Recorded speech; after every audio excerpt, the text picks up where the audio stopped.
And while we're roasting here alive, might as well thank my contestants for sticking out in the heat. So Frank, thank you. Frank, thank you. Put them together. It sounded like you wanted to say something else. Frank, thank you. No, you. It's like The heat's getting to me. Frank, thank you. Frank, thank you. It's the Sopranos. I've been watching too many Sopranos. That's the problem.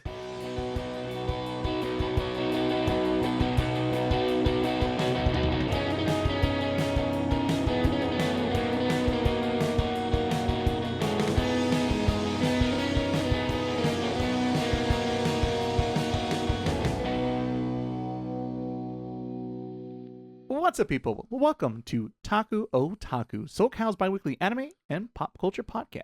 I'm your host, Ray, aka Saura Shonen, and on this 87th episode of the Taku Otaku podcast, we are coming back to you with more anime reviews, and in fact, we have a Season 2 review in store for you this time on the podcast, because we'll be taking a look at Frieren Beyond Journey's End Season 2 that came out last season. We've already covered Season 1 before on this very podcast. It only seemed fitting to catch up with Frieren and her party and see what they're up to, traveling up the north for their rendezvous, reunion, I don't know, insert a journey. Yes, a journey. And maybe beyond the end of some you decide.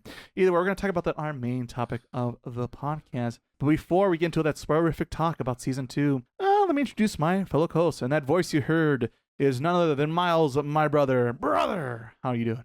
I'm doing okay. I feel a little my allergies today, so that sounds a little different. It sounds more cooler. Because my voice is a little bit lower than normal. Oh, gee, guys, how's it? Well, have I told you about my new Musume Pearl? Now I sound like I know what I'm doing. I sound like an adult. Yes, very mature. And that's when Super Creek came in the room. Why always? No. You know why, brother.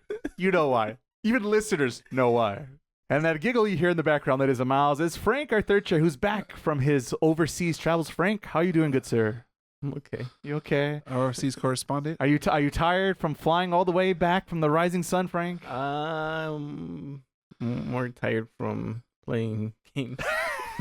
Well, you come to the right podcast, Frank. We talk about games on this very podcast. Whoa, that's crazy. What are the odds? Me too, Frank. Me too. I think I slept more in the plane than. I mean, that's fitting. I mean, that's what you're supposed to sleep on the plane, don't you? Aren't you, Frank? I've been playing a little too much since I got back.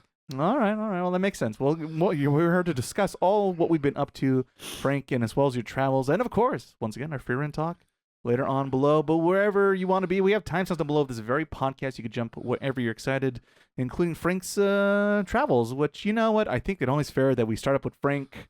He's gone beyond his journey's end. Yeah, he came back in Osaka, Japan. So, Frank, what you want to talk about first, Frank? I'll be nice. Well, I guess my trip then. Ooh, it's so far. It's so far. Is it 12 hours, Frank? How is it far from LA? I guess it just depends where you right. you lay over. Mm-hmm. The first time I went to Vancouver. Okay. And that was 3 hours, and then I went from there. It was like 10. Okay. That's like 13 hours. But this time I went to Taiwan, I think. Taipei. Oh, okay. And oh my gosh, they shouldn't have done this, but they show you where you're flying. Like they show you the route. And then as you're flying, they show you where you are. So I see Japan. Mm-hmm. When we're going past Japan, I'm like, hey, just hit the brakes. Just drop me off right here. Like Crazy Taxi. That's my stop. I was going to get parachutes. Yeah, exactly. I'm good. So it's like an extra hour and a half. Cue the Song Adventure 2 music. Yeah. No, arcades. I'm out of here. Basically, that flight from LA to Taipei, it's like 14 hours. Ooh, even worse than I thought. And then I walked a lot. I would imagine. Thanks to my friend. If it wasn't if it wasn't for her, I would have just spent my time in the hotel most of the time. All the way to Japan just to stay in your motel. I mean, literally, there was like 3 days that I didn't go out because the hotel has everything. Oh, so it's got a good Wi-Fi, I guess. It's a Japanese experience. It's got a 7-Eleven in the 24-hour 7-Eleven. Wow. Inside. They are the city of the future, aren't they? So I'm like, why I don't want to go out? Why would I leave? Yeah, hot meals. They do have a lot of meals. It's a perfect but I didn't get any because I was like, I don't know, microwave. Like, that's a good point. You have to microwave them, and then I think they microwave them there for you. Yeah, someone told me that later that they. Oh. Frank missed all of that anime. And plus a day or two before I had to come back, I saw that in the elevator it has all the floors, and then it has like, okay, this is the gym, this is the pool, this is the 7-Eleven, and one of the floors, apparently it's for microwaves. It said microwaves right there. I'm like, just for microwaves? It said yeah. Imagine the elevator is open, it's just an aisle full of microwaves. And I said, take your turn. It's you're like the bad episode of Twin Peaks or something. You're in microwave number 5. You know, here's your ticket. Oh, microwave number 5. Oh yeah, the microwave room. I could have been having like all these meals because I did want to try them. Right. But I just kept eating ramen and chips all day. American diet. But it's hard to find chips that look no bueno safe. Oh no, it's just because it's my preference. Because they have like chicken flavors chips, which I did see in Colombia too. Which I was like, why are you eating chicken? Like tastes like chicken. Roasted chicken chips. I'm like, that sounds weird to me. I didn't try them, but they have like a lot of like they have weird flavors that are unique. Seaweed, right? And I'm like, no, thank you. Probably not. Not much. If you're a seafood fan, then Japan is amazing. Right. You're not a seafood guy. He's going to a place that's nothing but seafood. It is a giant island. I don't like seafood, and I don't like rice. No, I like rice. I don't like cold food usually. I mean, who does? Well, people that eat sushi. Oh, I mean, I guess that's room temperature. But they do some sushi is served warm too. Like is it? Like also like a salad. I don't know. Salads. Salads or like there's some pastas that are cold, stuff like that. And apparently soba is also cold. Oh, that is true. Yes. So my friend kept asking me, "What do you want to eat?" And then she's like, "There's sushi." I'm like, "I don't like sushi." Nah. And then she would say something. Is that fish? Yeah. No. And I kept telling her the Nemo fish are friends now. We're looking for Nemo, not trying to eat them. And I'm like, I don't know if you know this, but fish is my nickname, and I don't eat my own kind. And then one of the times she was like, "Well, this is not fish; it's tilapia." And I'm like, that sounds like a cousin to a fish. I'm pretty sure that's a fish. That sounds like a cousin. That sounds fishy to me. And it's, what about crabs? You're not helping. You want to see me get crabby? I mean, I did try some stuff, but I was like, I tried it, but I'm sorry, I don't like it. Got your burgers and ramen, Frank? Which like, your local Denny's or I did go to Burger King. It was one of those days that I was in my Kentucky Fried Chicken was busy. I didn't see any. I think they do have them actually in They Japan. do have it, but they're not around where I was. Not in your hotel? Thankfully. I mean, sadly not. But they have something called a Big Mouth. Okay. All right. And it has like 8 patties. Yeah, that sounds like, about right. Why? Who can eat Why? this? I know, right? Why? How do you eat this? Get an extra bun split with your friend at least. No. 3 friends. 2 other friends. Make 2 burgers. You didn't get this, did you, Frank? No, I didn't have the guts. You thought about it at least. I did want to get it. I made a mistake by not getting it. Because I didn't go back. Tragedy. But I wanted to try the Whopper to see if there was any differences. I would be curious. Is there? Have you? No, it's the same. It tastes. Oh, okay. It tastes the same. Basically the same. Which I'm surprised because in Mexico the Whoppers don't taste the same, and in Colombia the KFC chicken doesn't taste the same either. They say it's better, but it's not better because they don't have original recipe. Oh. So I did try the fluffy cheesecake. Fluffy cheesecake. Okay. Yeah. Which I tried it. I'll show you a picture later, but because I took a picture of the cake. It's like this big. That's a good size. Because they don't sell slices, so you have to buy a little cheesecake. Yeah, it's a big little cheesecake. It was like 10. I told my friend like, because she kept saying you could eat a whole cake, right? Whole cake. You could eat a whole cake. She's like, it's like eating air. That's not how the Callies would say otherwise. And then the whole time I was like eating a lot. Like I ate a lot over there. And then well, you're on vacation. So I think that's why she kept saying you could eat a whole cheesecake, right? You got this. So what happened was I mentioned that I like cheesecake, so she searched it like you should go here. Right. And I went, and it was very close to my hotel, which I was like, damn it, I should have found this sooner. But I had to go. Oh no. I had to go, so I'm like, I'm not gonna go. She's like, you can go right before you go to hotel. I mean, to the airport. And I'm like, with my suitcase and everything. A little cheesecake. I ended up oversleeping. Oh no. And then I had to extend my stay for 3 hours. I paid more because I would have waited 5 extra hours in the airport. Mm-hmm. Or I'm like, you know what? I'm just pay a little more and sleep more in the hotel. I guess so. So then I woke up and I realized it was still way too early. Oh. And I'm like, I'm gonna see if I can find it. I found it, and then the guy was like, well, you can put your suitcase here while you're waiting in line. And so I got it. I got it. All right. And oh man, that was huge. That was huge. So I'm looking like a lunatic in the middle of the square. Oh no. I'm eating this whole cheesecake alone. Like your suitcase next to you. I'm like, oh my goodness! I wish I had a picture and of everyone's this. like, what the hell is this guy Oh, I doing? should have been there with my camera. yeah, it was huge. It was huge. It was good. It's light on the flavor. It's like Were you able to finish it? Frank? No, Okay. it's huge. I'm assuming that's going to be the case. I'm surprised I You just finished bloated that. on the airplane. I ate like half, but yeah, But it was almost worth it. it was define worth it. Like, We ate half of it, so it must have been somewhat good. or I just didn't want to make my $10 go waste. That's also a good deal. All right. Well, there's like Uncle Tetsu. If I pass by it, Frank, should I stop by this store? Yes, Okay, I'll take that. assuming you have help. Yes, I probably would not be eating this cheesecake by Yeah, myself. because it has Howard. And ideally without my luggage also. it has First day in Osaka. Write it down. it had raisins in the bottom, Raisins on the bottom. which gave it a light sugary flavor. Because Mm, other than guess that, would it didn't. It seemed like it didn't Typical. have sugar. Oh, it didn't have sugar. Yeah. Oh. So you know what was weird? The hotel. You could basically go there and not talk to anybody. Huh. Just lock yourself in your room. Yeah, because I was Really? no, like not even like for check-in.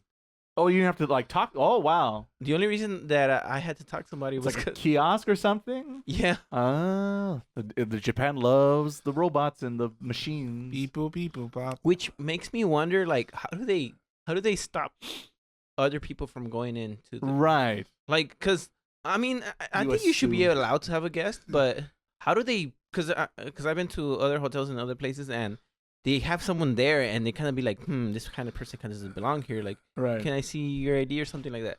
But there it's just like nobody's watching. I do hear Osaka's a little bit more chill when it comes to those kinds of things. So maybe that might play a factor. I don't know, but Oh. that was interesting. Anyways, back to the Tell me trip, more the about actual trip. The actual trip, from Yeah, the detail. I felt like I saw all of Japan Okay. because my friend kind of tricked me in the. Get on this bullet train, Frank. No, okay, so she picked me up like at 3 a.m. Oh, whoa. and she was like, "Okay, we're gonna go to a shrine, but we're gonna go early because it's like 6 hours away." Oh, yeah, that's definitely not Osaka. So, so I'm like, "Okay, cool." Let's do it. We went, and there's so many trees. There's a lot of nature in Japan. I feel like they don't disturb nature. When you get away from the cities, yeah, it seems that way. Yeah. So we went, and then she's like, "Oh, you want to stop by the desert first?" And I'm like, "There's a desert in Japan." Oh, is this like the dunes?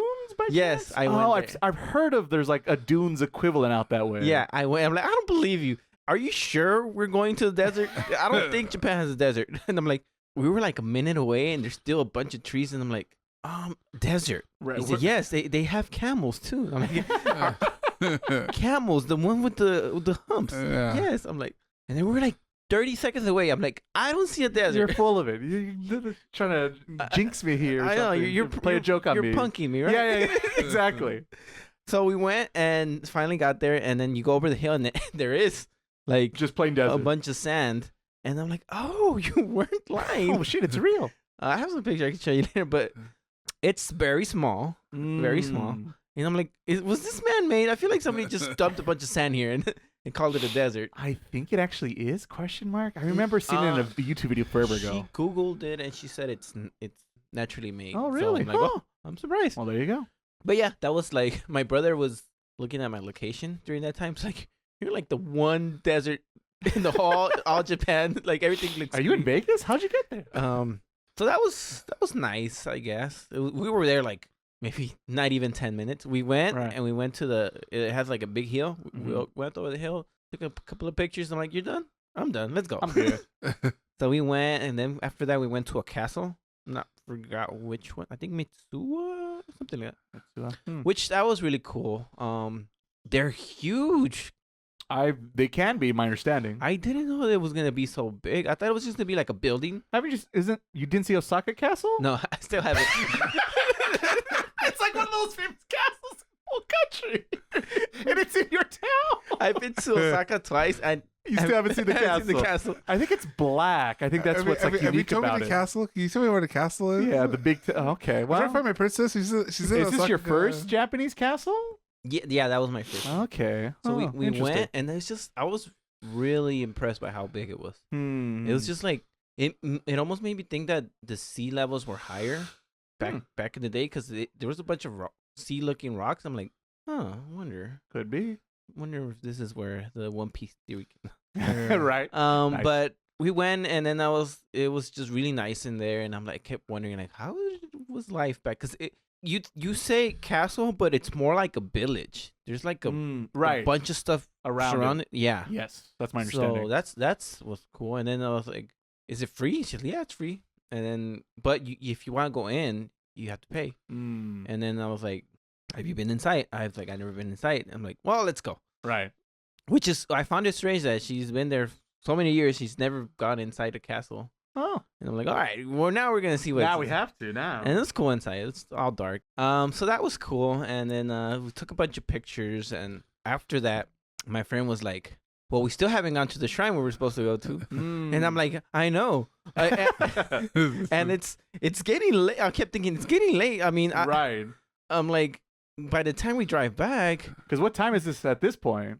It's like 5 p.m. Okay, well, yeah, that's, whoa, that's even later than I thought it was. He got lost in the castle, that's why. The castle. He was trying to find a princess in the castle, he got lost. There you go, nice. It was right before 5 p.m. Okay. And so we were like, well, let's go, because they close at 5. Oh, yes. And so we went, and my friend was like, after this one, do you want to go to a different shrine? And I'm like, sure. Right, we're here. And then he said, okay. Well, then, in that case, after this, we're going to drive to Hiroshima. Oh, okay. And I'm like, Hiroshima? Holy crap. I'm assuming you have to be on the south. Are you sure end you're of the country. Still? Hiroshima's on the south end of the country. We went far. Okay. And I'll have to look this up on the map. So she was like, okay, so we'll go, and then we'll get there, but it's going to be closed, so we'll sleep in the car. Oh, for the next day? Yeah. Oh, okay. Then, wow. And I'm thinking, should we just get a hotel? Like, we have to yeah, that's another option. And then I was like, maybe she doesn't want to pay. So I'm like, okay, fine. I was concerned about the sleeping situation where, because I kept looking at her and she was just like, right. I was gonna say, who's someone's got to be awake at this point. Should we stop? Right. So we slept. It was super cold. Imagine. I mean, I didn't have a blanket. I wasn't expecting to sleep. Yeah, I don't. It doesn't sound like that was the plan. Yeah. So that spontaneous Frank. Yeah. So Frank goes out the country and is doing all these crazy things. Doing all these things. I know. It was just like, okay. So when we go to Japan, Frank, I expect this same level here. Yeah. The bars, Frank. The bars sit this high. Okinawa all the way to Hokkaido. I think you have to take a boat for that. Yeah, probably at least. So we thankfully they have nice restroom. They had where we stopped. There was a nice restroom. So okay. And then she was like, okay, at 6 a.m. is the first ferry. I'm like, a ferry? Ferry? Oh, yeah, I guess where is he going? Yeah, I guess you would. Now I think about it. He's in Osaka, by the way, folks. He's still in Osaka as he goes everywhere else. That's why I'm going to have to look this up, because I have a vague idea in my head of how this is going, and that's crazy if this is true. It's a shrine that's like in an island, and there's this big gate in the middle of the sea, and then so I guess if you, I think I know what you're talking about. So I went there, and we were like the first ones there. There's a couple of crazy white guys there too, but I'm like, we're early, like crack of dawn and everything. Seeing the sunrise, and so that's when you want to start our new recording podcast, right, Frank? Around that time, just for you. Yes. You're used to this time zone now. I am so messed up with. I imagine. This sounds pretty crazy. Yeah, because it was. What is time? Anyways, that island was nice. It had a bunch of deers, and that's where I got my book. So I'm like, what are those people doing there? And then she was like, they're doing they're getting their stamps. Oh yes, this is the thing. Yeah, so I'm like, so they go around different shrines and collect stamps, and they write like nice writing on it, and they put the stamp. And I asked her, what does it say? It says the date and then the shrine. I'm like, cool. And I'm like, I want one. Right. So I'm like, you have some? I'm like, no, I don't have some, because I think she goes to shrines like on her days off. And so I'm like, well, you have to get the book too, because you don't have a book. Right. So I got the book. I got my stamp. It wasn't that expensive. I think it was like $10. Oh. Yeah, it was a nice book. It's pink, and it had the shrine. I think it had the shrine of right there. So it's cool. And then I'm like, I don't really like pink, but that's the only color they have. Wow. And but I'm like, I think it looks alright. And then I got my stamp, and then we were gonna go to.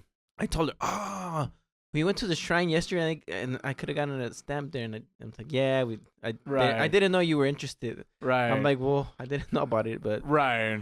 So then we went to another shrine. Gotta make up for it after this. Gotta catch them out. That island was cool. I kept having mochi. Oh, mochi, and it has usually like red beans inside, or it has a bunch of stuff. And the red beans ones, I kept thinking like, these would be good with cheese. Cheese? Yeah, because to me, especially one of them, it tastes like frijoles de la olla. I don't know if you had that. Yeah. And frijoles de la olla go good with cheese. That's true, I guess. So I'm like, these will be delicious with cheese. I haven't had a lot of mochi and stuff, but isn't it more sweeter though? No, the mochi itself is just like plain. So it's like a tortilla. Oh, I see. So I'm like, this would be a genius idea if you put cheese in this, like. Okay, you're selling on this to me. All right. At first, I thought you were talking crazy. Would they consider a taco item? There you go. There you go. World's yeah, exactly. Cultures clashing and everything. Frank, we'll have a. There's our new TikTok. We'll have a stall right there. You can recreate it here. You could even put bacon in there too. There you go. A little American. There you go. Check on all the boxes here. So we went to the other shrine, but we were late because we waited in line to eat these apparently famous mochi. And they're pretty good. They were good because they had like grounded up like frijoles de la olla, like no frijoles guisados, like okay, with whole beans. So it's like mushed up and whole beans. So that was a pretty cool combination there. We didn't get the stamp because we were late, but it was still nice. I like shrines because around the shrines it's beautiful. Yes. And then we went to another shrine in Kyoto. It's like Legend of Zelda over here. Okay, well, you have to go.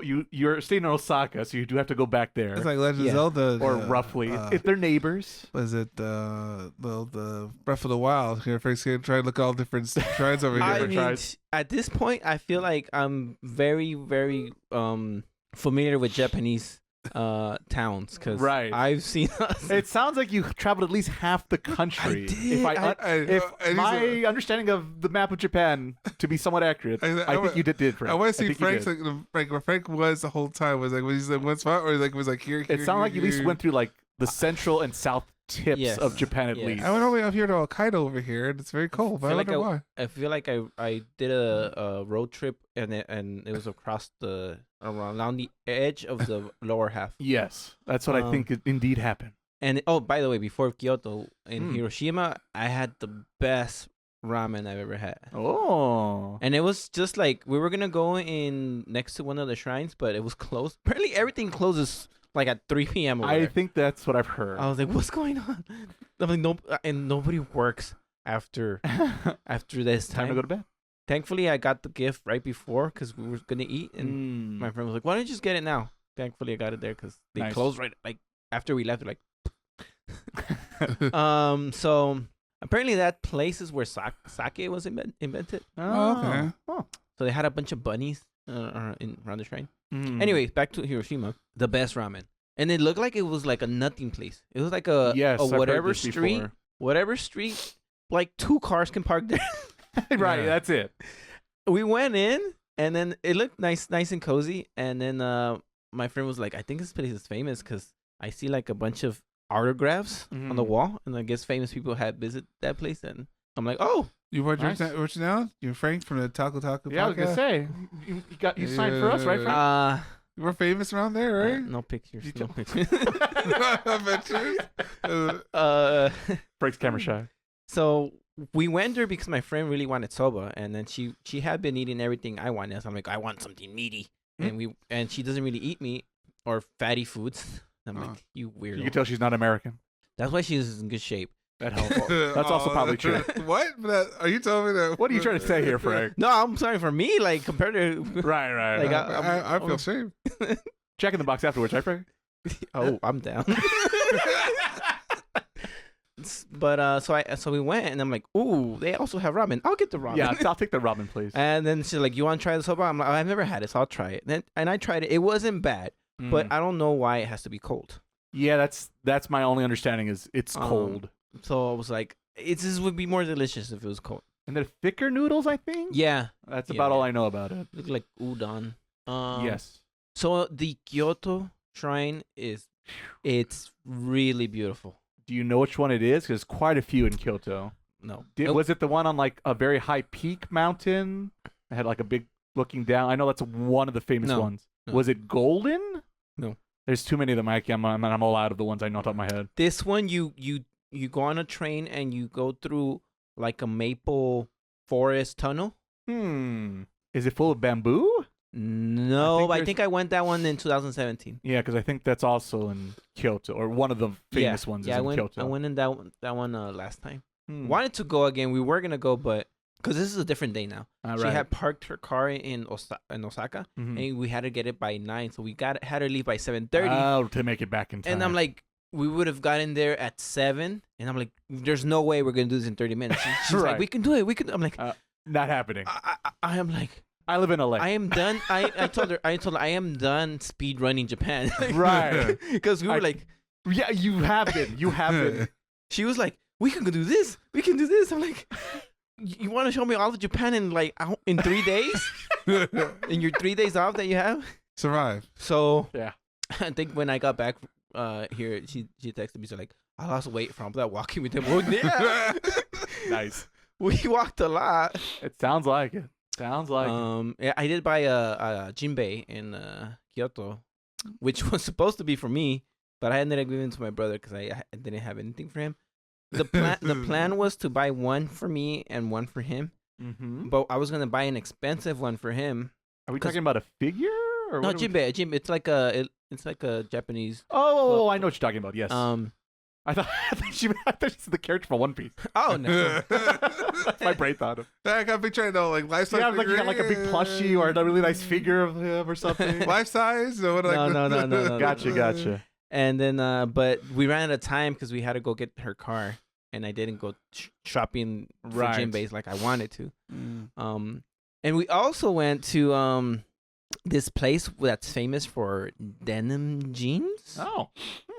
And I had to look it up because I was kind of like, I think this is related to the guy from My Hero Academia, the number 4 hero, the Genus. The Genus. Best Genus? That's what it was. And he is from that town. Oh, that's cute. And so they just had a bunch of stores with jeans, which they look really nice, but gotta be expensive. They weren't too crazy, but they weren't cheap either. Right. And I thought about getting some stuff that looked cool, but I told my friend, I'm like, does this look girly? And she was like, no, I think guys can wear it. Okay, you hesitated. That's too long of a pause. So I didn't get that, but I did get some like, because they had a jewelry store or marble, I don't know. They had a bunch of blue gems, which were cool, and I bought some stuff there from my family. That's nice. I had a blue dumpling that was Minion steamed. Of course it was. Yeah. Of course it was. So yeah, that place. There was more to see, but we ran out of time because we were gonna see a colorful cave. I don't think I've heard that one. Still in Kyoto? I think this is near Hiroshima. Oh, okay, that's fine. Got it. So that was most of the stuff I did, and then when I wasn't with her, I just stayed in the hotel. I'm beat. I'm beat. I mean, I would at least need a day to recover after that. If you travel all of Japan, yeah, I would be too. I did go to a Japanese soccer game, which I had mentioned I really wanted to do, and then she researched it to me like I'll be working this day, but you can go. Right. And I'm like, alone? And then she said, you can do it. I'll tell you how to get there. Poor Frank's like nervous.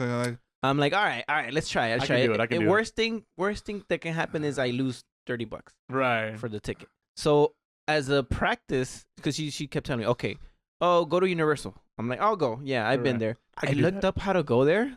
Simple. I get to the subway. I am so lost. Japan subway. I'm so lost because there's like an underground city. Right. And there's just like, take this bus. Get this one to go there. And then I couldn't find it. And then I'm like, it was just so confusing. And then I'm like, why do I have to go there if I'm going here? And in the end, it started to rain. I'm like, okay, it's raining. I'm going back to the hotel. No, I'm going back. Abort. And then my friend was like, did you go? I'm like, no, I got lost. So close. So I went back to then she finally told, okay, take this bus and then this one. And then you go. All right, I'll try it again. There you go. The next day, I'm lazy. I didn't go. The next day, oh, Frank. I finally said, okay, I have to go. It's like a last day here. I have to. It wasn't the last day. Second to last. So I went, and then I'm like, I cannot figure this out for the life of me. For the life Google of me. Maps, Frank. Google Maps. No, it's because it was just the spider web of lies. Lies. Spider-Man was there? So I ended up saying, you know what? It's not that far. I'm just gonna walk to Universal Studios. All right. I'm gonna have to look up your hotel room after this. I have nothing to do. I say this because Osaka's a pretty big town, depending where you're staying at. I was in Namba. I was right there by the Dotonbori. Oh, by the river. Yeah. Okay. I was right there. That's a good walk. if I remember right, that's a good walk. It took me like 2 hours to get to. Yeah, no, that's about right. That's about right. Depending on what side of the river you're on, that's a good walk because that's a big river. I crossed a couple of rivers. River Styx always had it. Frank's having like this whole like thought in his head, like a monologue. It's not that far. As he keeps going, it's in Osaka. I'm in Osaka. How big can it be? I mean, it's fine. I needed to waste time because after 3 p.m. the ticket's cheaper. Oh, they have that in Japan, huh? Yeah. So I'm like, you know what? I don't really have much to do in Universals. Right. I just want to go buy the souvenirs. I see. So I'd rather get in for cheaper. Makes sense if that's what you're really there for. Which then again I was like, damn, I should have gone earlier once I was there. No, because it was just really. I don't know if Universal here is like this, but it's just good atmosphere. Okay. So I went and I found out that because when you go to Osaka, everything is really beautiful. You go outside, no trash and everything. I went through the ugly parts after the tourist parts, which I say ugly, but it wasn't that ugly. Right. It was just like I finally did find some parts. People do live here. Where it's not always the grass is always green on the yeah, side. Like there were some parts where I actually found trash on the floor, but it was just like very hidden, like. Because I even went through like back streets and stuff like that. Yeah, because I was just like, Google, were the boys there? Yeah, because look, Google wanted me to do this, and I'm like, why not this? Right. Like so, I went through some streets. I'm Stupid like, Google. And I'm like, that looks like a stadium. Let's see how close I can get. There you go. So, I can't believe. Yeah, I mean, he's from the streets of LA, so you know he's Frank's ready to handle himself. I mean, I did go to like some alleys, and it looked like people shouldn't be there. But I'm back home, said Frank. I went. I was walking like on the freeway. Okay. All right. I felt like the Ryu ending.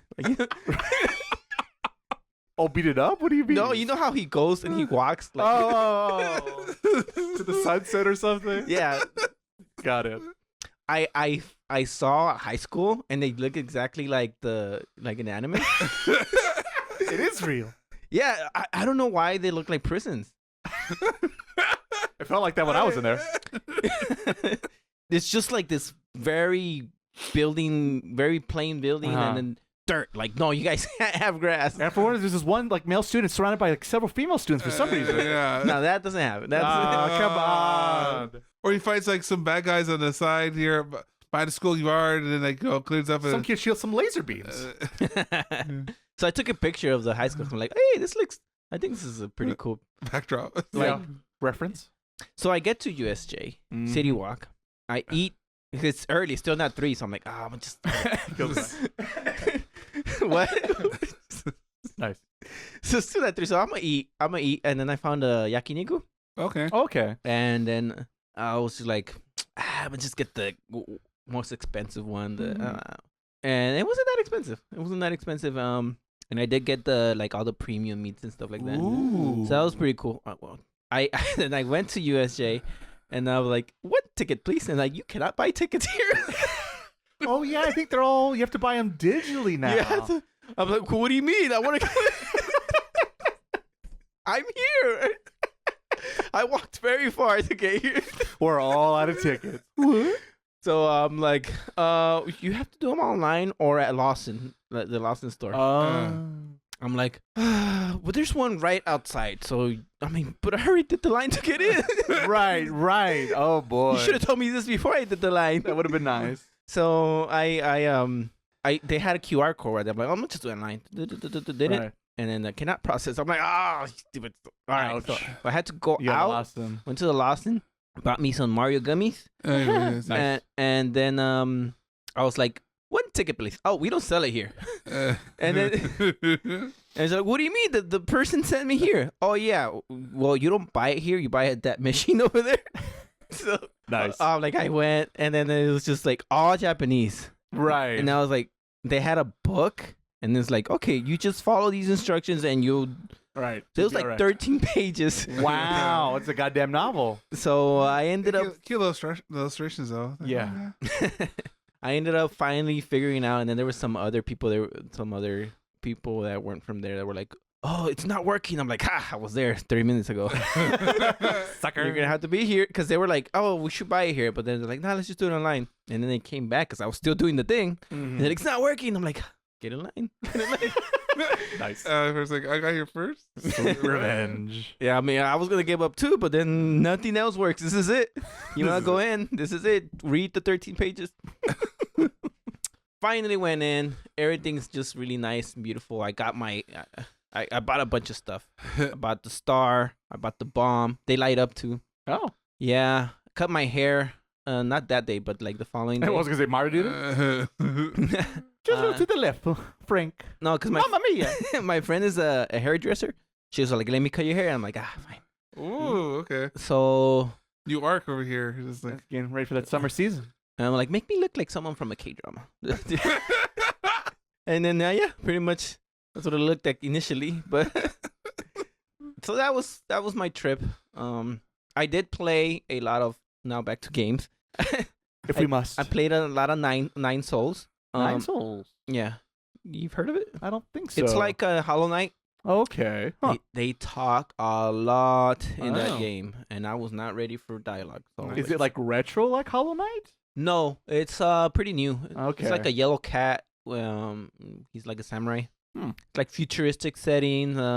Very gory at points. Huh. Futuristic and gory, and yeah. A lot of monsters are like samurais, robot samurais. Of course. Which I think I'm pretty far, but God, it was really hard. I also got Constance. I don't know if you heard of that one. But it's like also like a Hollow Knight, but I didn't get to play it. I think her thing is like she's a painter, so her weapon's a paintbrush. Yeah, I played a demo of that one. It's kind of like Hollow Knight, but she uses paint. She's like yes. Reminds me of Splatoon. She's an artist that's trying to go inside her own head. No, whatever, mind thing. Sure, I'll trust you. Don't all of them try to do that? Yeah, wow. but like a lot of schemes, like get good, don't get hit. Oh, my brain. I heard Knight, and my brain autofilled Shovel Knight. Yeah, this is Hollow Knight, the other one. The other one. Kind of different. Different. Yeah, there's no shovels. Yeah. So I didn't get to that one because stupid Nine Souls was really hard. I see. And then when I got back, I basically been playing a lot of Maple. I mean, it's been a long time for us. You were gone away for a whole week. I'm preparing my. You know what? You know what? When I got very homesick over there because there was a lot of days. All that stuff that I did with my friends, that was just 3 days. Right. I was over there 7 days. Right. Extra alone. 4 days. So I was very homesick when I was alone, and I kept watching Maple videos at the hotel. trying to get that feeling. I can't play it, but I keep the next best thing. Yeah, I watched probably hours and hours of Maple videos over there, just like trying to. I don't know why. I don't know why, because I know all. I know why. I know. Keep it a mystery for me. I was gonna go to like one of those like internet cafes. I was gonna say, it's probably you can go to the internet cafe or something. Do you have Maple? It still exist out that way, I would imagine. What is an internet cafe? Where there's a bunch of computers you could rent and then use and play. What? You didn't know this? No. It was a thing. I think it's still a thing. I think it's more popular in Korea, but I imagine it's still a thing in Japan somewhat. It must you make money fairly easy because easily you could put a bunch of servers in there, call it a day. But who knows? You know what? I strongly considered buying a laptop just because I was there you go. I was gonna buy a laptop over there because I was missing Maple so much. I would believe if you said you did this, Frank, I'd be 100% believing. He was close. He was sweaty. He held strong. He sweated. He brought the exchange unit. Like, how much is it? And how much? I'm saving money by not buying one here. The yen is weak. The only reason I didn't just like Rick's resolve. 2 reasons I didn't do it. One, I thought about it too late. And I'm like, oh, it's not worth it now. It's like for 2 days. And then 2, I had bought so much stuff that I'm like, I don't know how are you gonna bring it back. Yeah, I mean, I had to open your glasses. So I missed Maple, and I played a lot of Maple when I got back. And then I bought. I kept Mina keep showing up on my feet. Oh yes. I'm like, I'm gonna give this a try because 9 Souls was pissing me off. So not in a good way. The hard game was being hard. Yeah, it's just. I'm either gonna have to get really good, which I'm doubting myself at this point, or I'm gonna have to grind. But the grind is kind of stuff very expensive. So I'm like, I don't want to grind. Let me try a new game. And Mina has been, and sorry I've gone on so long. Mina has been a really good game. Like, the beginning was a little confusing because the first town is like, there's just so much there to do. But if you play it, just don't worry about it. You'll go there a lot, back a lot. So you'll get familiar with it. But it's just has a lot of options of how to play it, and I like that. Like different weapons, different side weapons, and stuff like that. Is it like a Zelda? It's like a Zelda, like a traditional old school Link to the Past, but it looks more like Oracles. Right. But I would say it's more fast paced. Okay. Honestly, I think I would rank it better than Zelda, like, for the exception of Link to the Past. What do you call it? 2D? Yes. So the 2D Zeldas? What's the word? Isometric? Yeah, there you go. Fancy. Overhead shot, whatever. Classic Zelda. Yes. Yeah. I would rank it better than most of them, except for Link to the Past. Oh, okay. Well, I mean, it's a hard bar to beat. But keep in mind that I haven't played that one with the egg. Awakening. Yeah, I haven't played that one. I do love Link's Awakening. So I don't know if it's better than that one yet. It's a good one. But yeah, I highly recommend it. It's only $20. I got it on the Switch. I don't know if it's for other platforms. I think it's also on. I think it's everywhere. I think it's on everything. Yes. Yeah, it's really cool. I picked it up on PC. I haven't played it yet. If it wasn't Root, I would be playing right now. Well, we appreciate that, Frank. The sacrifice. As he's sweating buckets here. He's thinking about it. I know. So that was my vacation. I'm surprised you traveled. Frankie lost Japan. Yeah, a little bit. That's basically what happened. Yeah, you know what? I feel like I'm ready now to go with my family and be like, all right, I'll tell you. I'll show you the road. You know what? I feel like I can make a career now out of. I could be a tour guide now. There you go. Because I could be like, you know what, guys? I know where to go. Don't worry. I know where to go. We're gonna travel this side of the country and the other one in the next 10 minutes. Let's go. And there are some things that I feel aren't worth it. They're like, yeah, skip this. Right. So I think I found my niche. All right. I look forward to your new YouTube channel. Yeah.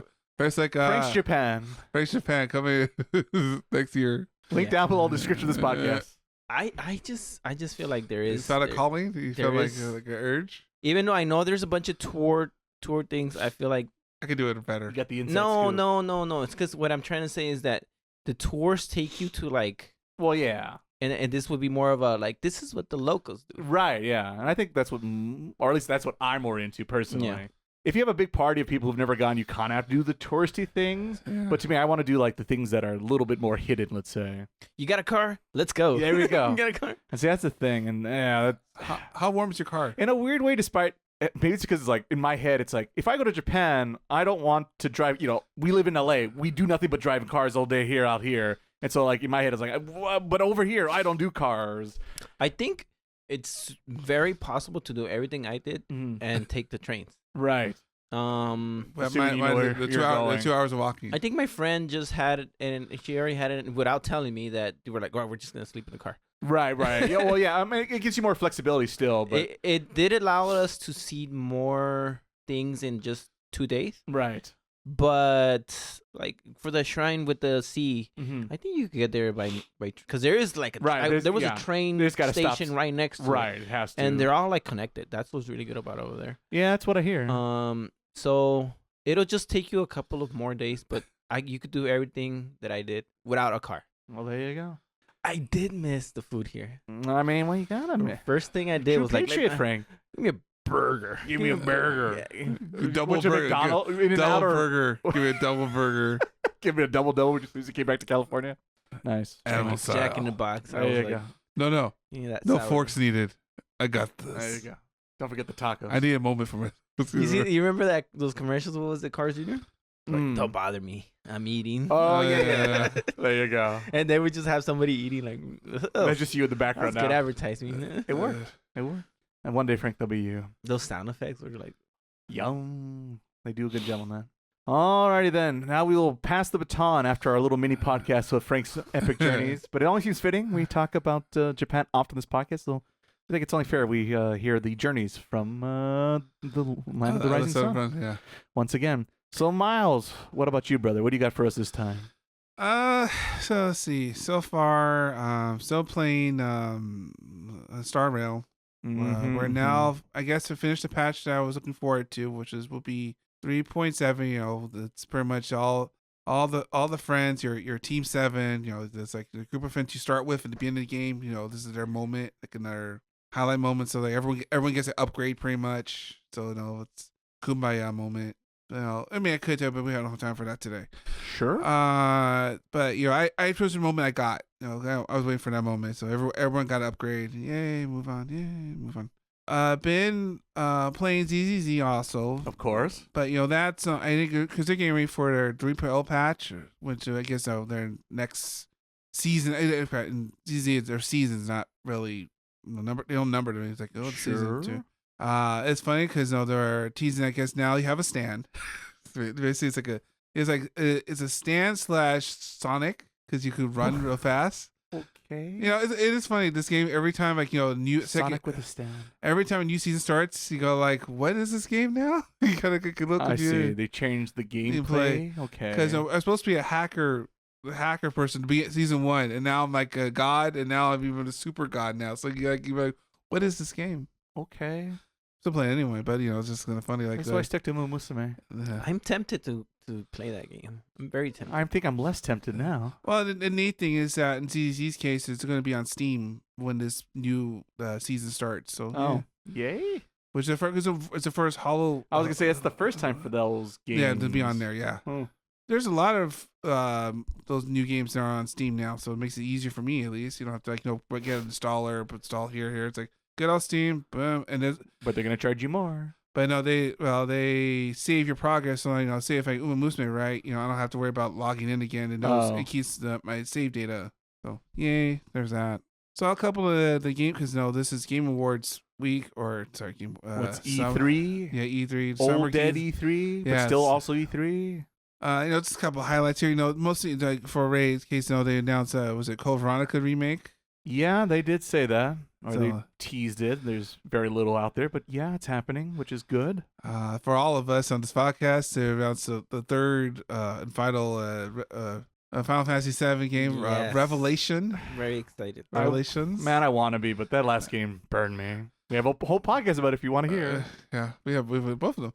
There's there are a couple other things I can think of off the top of my head because there's a lot of games, and it's still more because there's Xbox Stanley tomorrow, or as it's probably Xbox is tomorrow-ish. Right. They announced Tifa for Street Fighter. Yes. Oh yeah, and Ray's like, sign me up. Where if I needed a little momentum to push me to Street Fighter 6, that definitely will do it. The last time I was excited about a new character in a fighting game was with Sonic and Smash Brothers. I can tell you that much. So I'm gonna master that game just so I can play as one character, and that's about it. Yeah, there you go. I don't know anything else. But I know this one character. I know how to play as Tifa and play her very well. That's cool. That is my glorious purpose. Pretty much at this point, yes, yes it is. I'll play it once Aerith comes out. Yeah, and the next one, could they have the real fight? The real fight between Tifa and Aerith? Like, I don't know who's gonna win. I don't know who's gonna win this. I don't know. Canon, we know who wins. That's the important part here. Aerith. Good, sure, Frank. Sure. The real best girl. Poor Frank is still on disc 1 of Final Fantasy VII.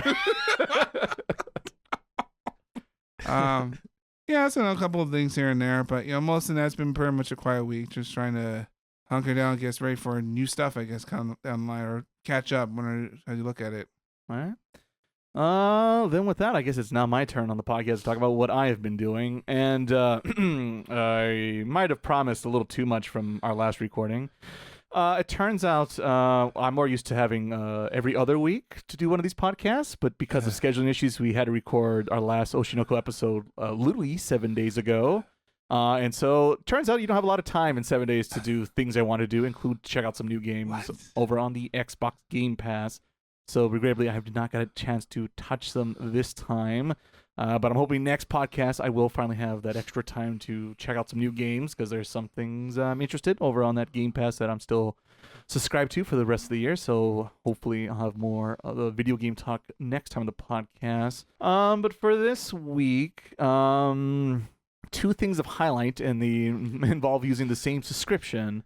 The first one is a movie called One Battle After Another. Oh yeah, the award-winning film, right? Oh, I think I finished that movie. Have you seen that? Heard about this one, Frank, with Leo in the lead? Yeah. I know it was very popular when it came out. We saw the trailer for it so many times in the theater. So many times. And I was like, okay, that looks good. It looks like a kind of a dark comedy where Leo is over his head because of things he used to do in his youth, and now the government's after him, and now he's got to become a secret spy again, despite he hasn't been a secret spy in like over a decade or something of the sort, right? Yeah. And I was like, okay, it looks good. I've heard good things. I know it's the same director. He's a somewhat popular director. The thing I know him best for is Punch Drunk Love, which is a pretty old movie at this point.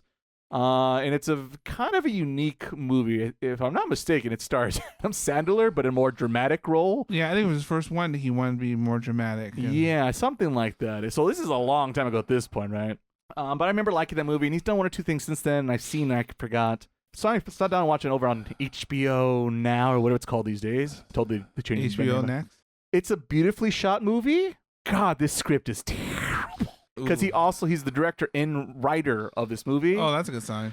And it's a huge political piece, and not a very sophisticated one at that. The best part of this movie is like the last half or the second half. Yeah. There's like you spend like a good 45 minutes involving Leo's past and what he used to do fighting for the cause, fighting against the evil empire, if you will.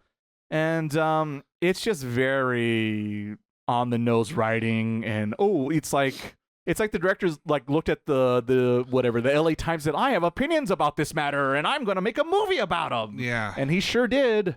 But either way, this movie is just, I found it not interesting when it comes to the writing because it's so flat and it's just straight out of tabloids and headlines that we see all day currently in our political situation. And I agree with the message, and it's like a 3-hour movie. Yeah. So it was painful to watch. Yeah, I think I watched it the first half and I said, no, I'm out because this is getting too silly. Right. We started the movie together and then we both kind of fell. And I said, I'll finish it being the film buff because I imagine Andy's probably seen this movie and I'm curious to hear his thoughts about it. But like I said, the camera work, the cinematography, amazing. Oh, yeah. Great. The actions, everything going on, it's great. Right.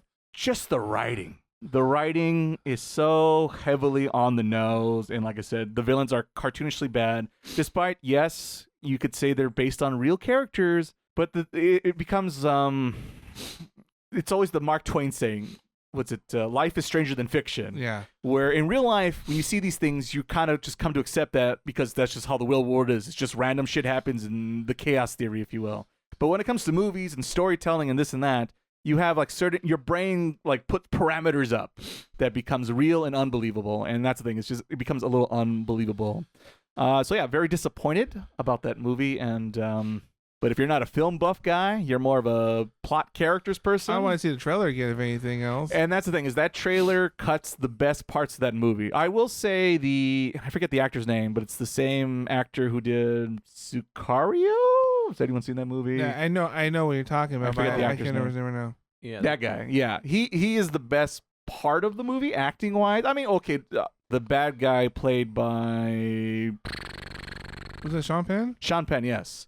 He also does a very good job of playing that type of character to give something of notice. Leo's fine, but like his character is just stumbling his way throughout the movie, and sometimes it's funny, and sometimes it just kind of falls flat. So it's overall thumbs down. But there's some parts of that movie to appreciate and enjoy. But I'd have to look up what exactly this movie won awards for, because I hope it's not writing. Really hope it's not writing. I thought it was a so-so movie. I wasn't a fan of the daughter and the mom. Mm-hmm.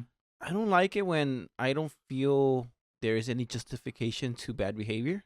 Yes. And they just had some questionable decisions that I'm like, I'm not sure people would actually do that, or why. I didn't understand the why. Yes, despite they spent so much time trying to do that, in that first part of the movie. Yeah, I just feel like sometimes anger is not placed in the correct places. Yeah. Or toughness, like, I would have liked the girl to be more scared of her situation instead of like, well, I'm cool or something. Right. And then it was a little too graphic for me at some. There's also that. Definitely not for the faint of heart. It was just like, do we really need this scene? Like, So, but overall, it was okay. It's just not a fan of those.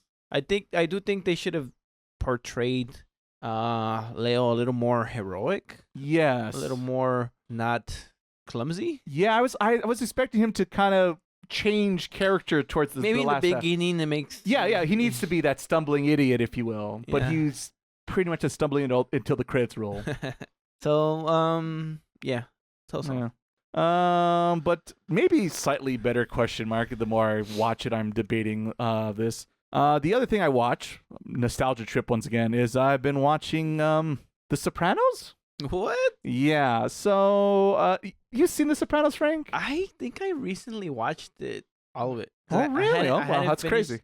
I hadn't finished it, and I was like, let me see how to finish this. Okay. So I will say minor spoilers I'm going to probably talk about here, but it's like a 20-plus-year-old show at this point. Yeah, it is now. It's old as dirt. Once they get certain age, you can't spoil it again because a lot of people haven't seen it. Right. But I will give a fair warning for this segment. Timestamps down below in case you relate to the Sopranos party.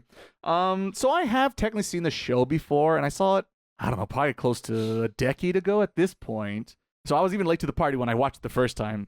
And I remember thinking, this show's just meh. And the big reason why I decided to rewatch it is recently, and I've talked about it before briefly on the podcast, but I'm going through all our physical media and creating our little media server so that we could download or stream all our content on our phones and other devices, no matter where we are in the world, right? Make our own little Netflix equivalent. And I saw a couple times they had the whole Sopranos collection Blu-ray set for like, I don't know, like $50, $60. And last time I almost pulled the trigger on it, but I told myself, wait a minute, do I even like this show? It just in my head was like, that seems like such a good deal for an HBO prestige show that's like, I think 5 seasons long, something like that. But I didn't pull the trigger. But I know the Amazon Prime Day summer deals are coming upon us again. And so my brain thought like, do I want to have a physical copy of The Sopranos that's then put on the server ideally, right? And so, well, I still have my HBO subscription for a discounted price since last Black Friday. Let's check it out again. And so I am now almost done with season 3 of it. So I've been watching it at work. Season 1, much better than I remember, I will say. I think the villain of that season is played excellently and is written very well and is quite the antagonist, I guess, for Anthony Soprano. The Sopranos is about a mafia family in New Jersey, in case you don't know what this show is about. But the unique twist on it, it's not just a Scorsese film, because the main protagonist is having like faint spells, having panic attacks, and is going through, has a psychiatrist now and trying to go through the process of fix his problem, if you will. Kind of hard to be a boss of a family when you're passing out half the time, right? And yeah, I do enjoy season 1. I liked it a lot more than I remember watching my first time around. So I was kind of like, oh, did I sleep on the show or was I not in the mood for it when I watched it? And then I saw season 2. Yeah, season 2 is more what I remember. Where it just seems like after season 1, they weren't too sure what to do with these characters and scenario they came up with season 1, because they kind of left the big cliffhanger at the end of season 1 of like, I know it was you. And then next season, it's like, it's fine, I guess. The thing that happened, it's fine. It happens. And I'm like, well, it's quite a forgiving person you are, Tony. Who would have thunk? And then just characters, because that's the season where the brother of his best friend comes back in the scene. He got out of jail, and he starts dating his sister. And, like, I don't know why anyone put up with that guy's shenanigans, considering, like, he does, like, terrible things off the bat coming back from jail that has no rhyme or reason. He just seems like a madman, which I feel like if you got, like, Old Yeller syndrome, you need to take him out of the pasture and take him out of the equation real quick. But he survives most of that season. Spoilers. Season 3 starts off rough, but it kind of gets it together when it follows a little bit more of the storylines with Tony's daughter, and then she starts going out with the son of his best friend, and she's in college, and Tony doesn't want the mafia life for him or her, but the kid has had bad habits, let's say, and people moving up in the family and this and that. So there's a couple more dynamics to go through. I really don't care for the there's a decent amount of the sexual assault content that I'll probably have to bleep out that occurs that season. It just seems out of left field and just there to bring drama that's not needed. So that part I didn't like, but I think it's a bit more of a ramp up at the end of season 3. I'm trying to remember how it ends. I don't really remember how it ends. I will say the one other thing from season 2, the big other cliffhanger from season 1 and 2, the answer and solve at the end of season 2, involving his best friend, and things got resolved, let's say, a little quicker than probably should have for the sake of a little drama. So I do miss that, and I wish that was there still in the third one. They try to make up for it because they do prequel stories involving that character, so it's a little DLC patching. I do remember my favorite season being the one with Steve Buscemi, which I think is season 4, I think. Steve Buscemi, Big Lebowski, Boardwalk Empire, Little Guy, Mr. Pink, that's a show. Reservoir Dogs. What's up, my fellow kids? Frank's saying, No, nothing. All right. Well, Frank's an uncultured swine. What else is new on the podcast? It's okay so far. It's a bit of a roller coaster ride, I guess, going back to Sopranos. Oh, you're not done? I'm not done yet, Frank. Only season 3. I'm almost at the end of season 3. Oh, okay. So I'm up and down. What do you think, Frank? What do you feel about Sopranos? Strangely enough, I feel like I used to watch it week to week when it used to come out. Right. And I remember a scene. They were in like a cabin, like a lake getaway house. Mm-hmm. And it was like the final season, and I remember seeing trailers for it. Anyways, as I watched, the reason I mentioned is that never happened. Oh. Huh. So I remember something that didn't happen. Lies. Which is weird. I thought it was okay. I most of the time found the daughter super annoying. Yeah. They redeemed that at the end, which I was happy to see. The ending is interesting. Oh yes, the ending. I liked it more than I remembered also. And, yeah. It is better than I remember it. Oh. Yeah, it was a lot about the nephew and his fiance. Christopher. Yes. It was a lot about them that I don't remember it being a lot about them. Yeah, it's a good chunk of it is. I'm trying to remember how that works out for them, but at the moment I can't recall. But we'll see. I originally wasn't planning to like rewatch it all, but work has been rough the last few weeks, and it's something great to put on when you're a show that you kind of know the major plot points, so you don't have to watch the screen constantly. But every so often, you know something juicy is going to happen, you might come over and take a peek on your phone. Good Maple show? I did think about them like, oh shit, I'm doing what Frank does.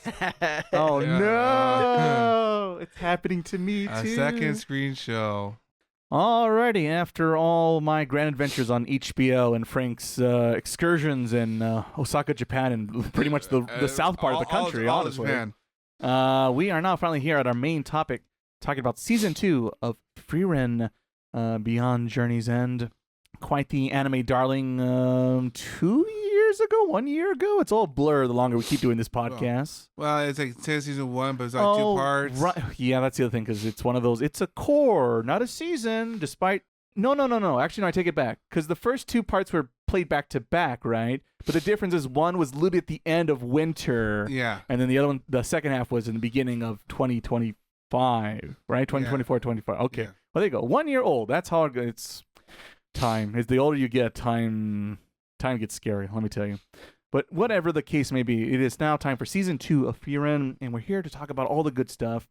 The quick synopsis for those who are not familiar with the show, which I don't know if you're watching or listening to a review of a podcast about the second season, but here you are, and here I'm going to explain it to you anyway.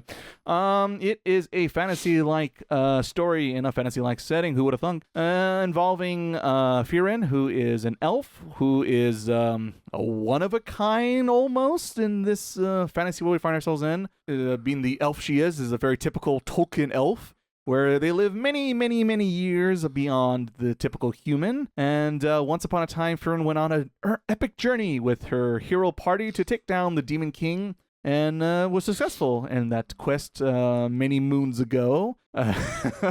Many years passed since that fateful day, and Himmel died, who is the real hero of the party.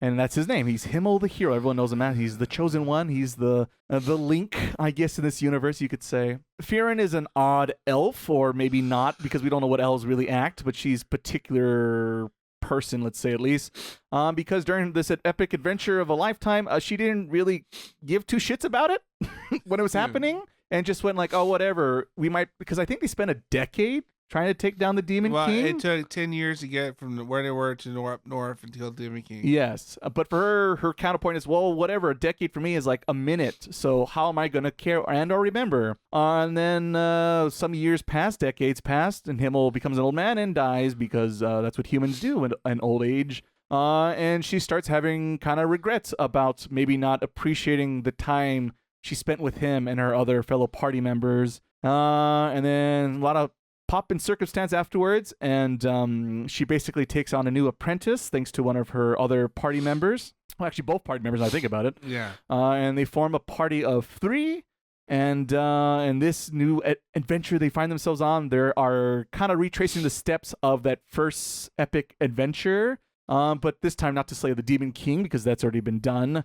This time they're hoping to meet Himmel once again, because there's a bit of a legend in a certain place up north where the demons hang out. There's another place where you could talk to the dead, and Frieren's hoping to have a little bit of a closure. Yeah, I guess, with Himmel, because she never really had it until it was too late. And that is the main plot of the series. But along with that main plot, there's a lot of episodic journeys on this grand adventure where they stop by little villages, help them out, a little bit of action, a little bit of comedy happens, and that's the show in a nutshell. And so now we are in Season 2, we are still heading up north, and we actually do make it up north. But we will save all our heavy spoilers of this season towards the end of this conversation, so don't be too nervous just yet. We have timestamps once again down below for you. But let's just open up to, I guess I always like to start with our Season 2 continuations of expectations we had from our previous adventures, since we have talked about it before on this podcast.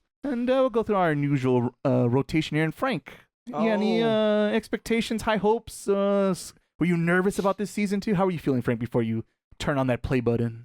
I was just expecting more of the same. I guess I expected, because the last, what was not Season 2, there was a bunch of characters introduced. So I was thinking there was gonna be more characters involved in this season, which it was more back to the first part of season 1. Yes.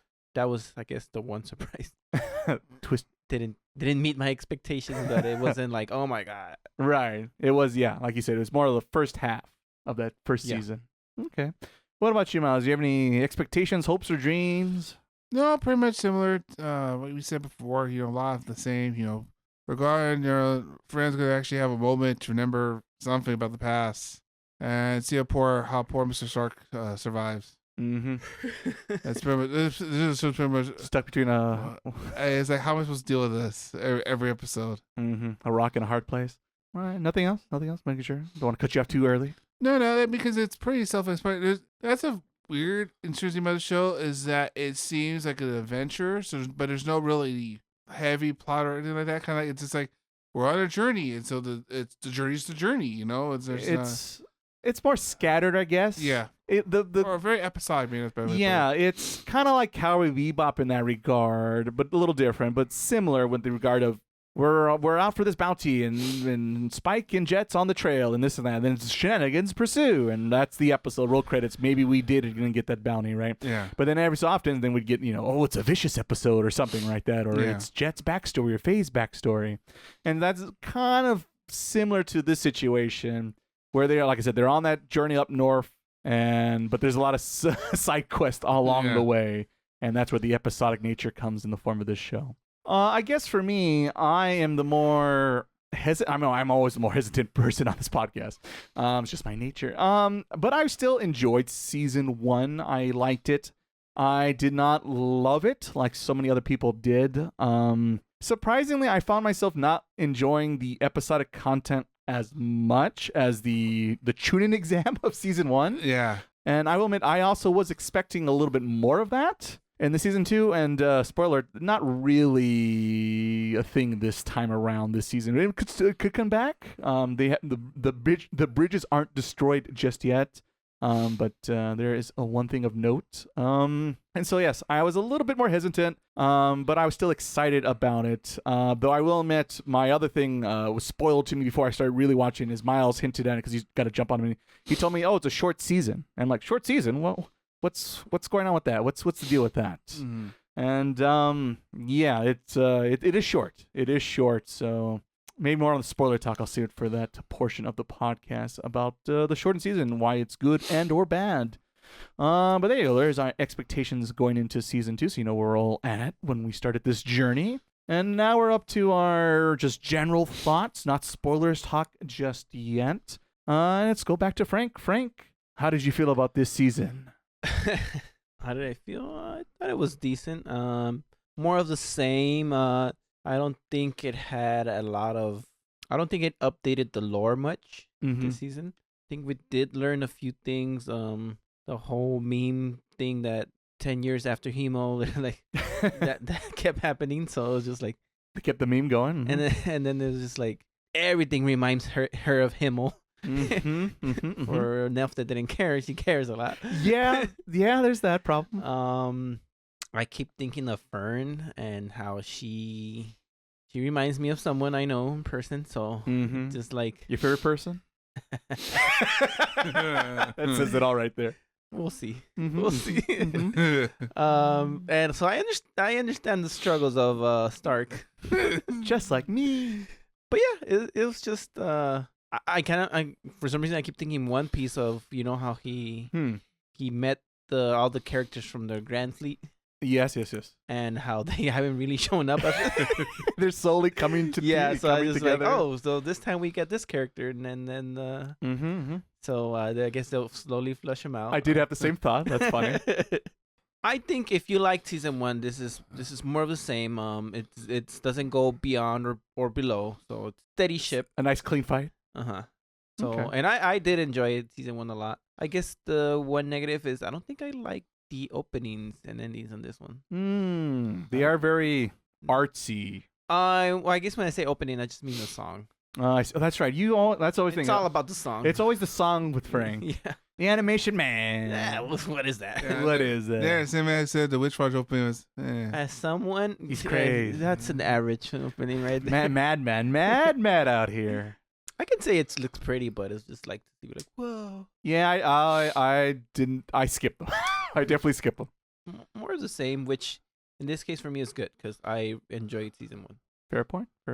What about you, brother? Any thoughts, concerns, or things? Well, I do appreciate, like Frank says, the show does go back to its roots. You know, so it's our companion 3 Patriots going to the north. You know, they were in line. They're still going to the north. Or the north. Like you said, it's kind of amazing that wow, the path I'm going to reminds me of this. The path there reminds me like not even like one small deviation. It's like, we went this way, we never. No, just straight. Like we just. You tracing her steps. I memory unlocks. You know, she's like in Star Wars she has a path of remembrance. Because a lot of this memory just comes out of like, oh, okay, that's just came out of nowhere, but okay, sure. She has a Ratatouille moment every time. Every time she eats something. That reminds me of that time when I was a wee lass, centuries ago. You know, it is fun. The show does a very good job to try to balance between action and comedy, because you know half of it was like, oh yeah, it's still there. Fights are happening. You know, they find some demons and other sorts. That's where your 2-episode money went into those fights. I'm assuming. Yeah. Because they're literally super. They're doing a lot of things in Dragon Ball Super. They were doing something like what a low bar, but yes. But you know they're like flying over the place, doing a lot of just acrobatics. I would say for being a bit of Madhouse, so they should. They can flex when they wanna. But you know, I guess it's not bad. But it's like, where's the rest of it? You know, because I feel like we missing a few episodes. Brother. It kind of like came and went, and like, so there's more, right? Eventually. So there's more, right? You know, and it's like, they're not really... A little berserkish. And it's like, so you're second core of this, right? Like you did no? Oh, okay. So whenever. All right. That's great. I'll see you next time. When the next time is, I promise nothing. Which is weird because I feel like, you know, like, no, because most shows there's like, all right, this is part 1. There's like an arc. There's something of focus. There's part 2. And like, no, this is it. Hang tight there for next time. Okay. The transition. Yeah, you know, it's not bad, but it's also like kind of like, if you didn't like the first season, you know, you might not like this. Right, it's more of the same. So, but if you liked it, you would also like this. Funny how that works. For me, I thought overall it was okay, but as you kind of hinted at there, Miles, is I feel like there wasn't something to really point and be like, this was the reason why this season needed to come out now, or in this and that, or this is the main takeaway from the season. It is more of, as Frank even mentioned, the first half of season 1, where it's episodic content, and once in a while they would deal with like a demon situation, was kind of more main plot quotation marks, kind of, but not really. As I mentioned before, I kind of like the Chunin exam situation, where is, you know, something we can really linger and hang out and discover and feel out these characters and that. And you don't really have that this time around in this particular short second season. And so I was missing that this time around, because the episodic content nature is, it's all right, but it's formulaic. Yeah. I think right now it's missing like a goal. Like I know they have a goal, but it's so far. I was listening to you, and honestly, I didn't even know that's what they were trying to do. Because it's not really, they say it once when they start the journey, but it hasn't really been brought up of like, so Miss Frieren, what are you going to say to Himmel when you see him again? Like, or something of the sort to like, oh, right, that's why we're on this journey. All we know is we're going north. And as far as you can tell, if you know, you fucking think they're going to meet Jon Snow or something. I think they need like another mission. Yes. Because sorry to cut you off. No. Full Metal. The main goal is to get our bodies back. Yes. But other things became more important. Yes. I agree, 1,000%. Golf clap, Frank. No, and that's why I feel like the show needs something like that. Because, like I said, the episodic content is just a little too basic and formulaic. If I was younger, maybe I could be like more like, oh, that's cute and charming. But at the bitter old man I am at this stage of my life, it's just kind of like snooze a little bit. Wow, poor Stark. That's on. And that's the thing. It's there's a lot of teenage behaviors, but of course, because they are teenagers. But somehow with the fantasy setting, my brain, if it was in a high school setting, Japan, whatever equivalent, I'm like, okay, maybe this will be a little bit more interesting. I'm a little more open to it. But somehow it seems like we're on this big epic fantasy universe world, and we're not doing enough to utilize it because half these stories involve the main party not getting along because teenagers are awkward, I guess. It was okay to slightly disappointing overall. I guess the big disappointing part is I just wish they waited until they had a nice checkpoint to end the season on. And I feel like there was no checkpoint, big flag to hang our hat on, if you will. Yeah, it did end suddenly. Yeah. I was like, what? And weirdly, I think the place it should have ended, well, I can say in the spoilers, it should have ended like, I think 2 episodes sooner. I think, weirdly enough, I think the more action-packed... Oh, after that big fight? Yes, after the big fight, I think they should have just cut the season. If they're going to cut it that quickly, they might as well just cut it there, because I think that's like the most climax to cut to. And being the editor I am, I always want to cut to the traditional 3-act structure. And I feel like that had the better situation in this season. And those, like I said, the last 2 episodes, I was barely awake for, I won't lie. It was still fine, but I am more of a, this is a good show and you should watch it, but you don't need to drop everything and run to your nearest theater to go watch this thing, right? Especially since it's not done. Yeah, and that's the thing, and that's a huge factor for me these days. And I said this before on so many podcast episodes, where it's like, if there's no ending in sight, I'm just not interested, or I'm less interested at least. And that's definitely the problem we have going on here, because we know, who knows how long the show's going to go for. The manga's ongoing, and currently, I think it's been a hiatus for several months, I think, at this point. That's great. So there's no progress on that front, and if there's no progress on that front, there's probably going to be even less progress on the anime front. So I'm very nervous to recommend people shows that have no endings in sight. And so that's another concern I have about the series. But, as we had mentioned before, and Miles already hinted at, if you enjoyed Season 1, I don't know why you would not like Season 2, because it's just more of that. So there you go. There's our non-spoiler talk of Frieren Season 2. And that leaves us with our spoiler talk now. So in case your phone's out of reach, I'll give you a second to reach for that pause button. And we have time since Malone to jump to our outro so you know what to expect next time here on the Otaku podcast. For everyone who's ready and completed their homework assignment for this episode, let's dive into Spoilers Season 2. Frank, let's start off with you as usual, my friend. Oh. And what's anything on top of your mind, Frank, when I say spoilers? Well, I watched this a long time ago, so right. Can't remember a lot of it. So about spoilers, what should I say? What happened? That is a good question, Frank. What did happen? There was not a lot of plot-heavy things happen. Like the most plot stuff we get is not even dealing with the main 3 characters. It's more of the 2 A-rank wizards or whatever they're called. Yeah, I was about to say the first mages. That's what they call first class mages. That's what they're called in this universe. Yeah, I did like that part because that demon was pretty strong. Mm-hmm. I remember that the demon had like 4 hands or something. Yes. He's trying to be Zoro or something. It reminded me of I was thinking more of a like a Hindu. That could work too. God or something. That was the most interesting part. For a while they kind of made it seem like that guy was gonna be a bad guy. Mm-hmm. I did like how he kind of grew in that short time we saw them. Mm-hmm. Because he was just kind of like a jerk, but then he did things to redeem himself in my eyes. So yeah, that was cool. I think they mentioned like, well, if you were really that cold-hearted, you wouldn't have done this, or right? Something like that. Yeah, because for that character, he's like definitely a little bit more. He's not your typical human, let's say, or he's more cold, calculating kind of. And he even tells everyone like, "Stay away from me. I'm a bad person. I'm a bad seed." And even the head mage elf like tells him something like that of like, you know, you're a cold-hearted man. Never change that about yourself. I did like that Fern kept getting jealous of that girl. Marge. Forgot her name. The girl that was with the first class mage, or I don't know if she's a first class one. Oh yes. The one with the Sephiroth hair.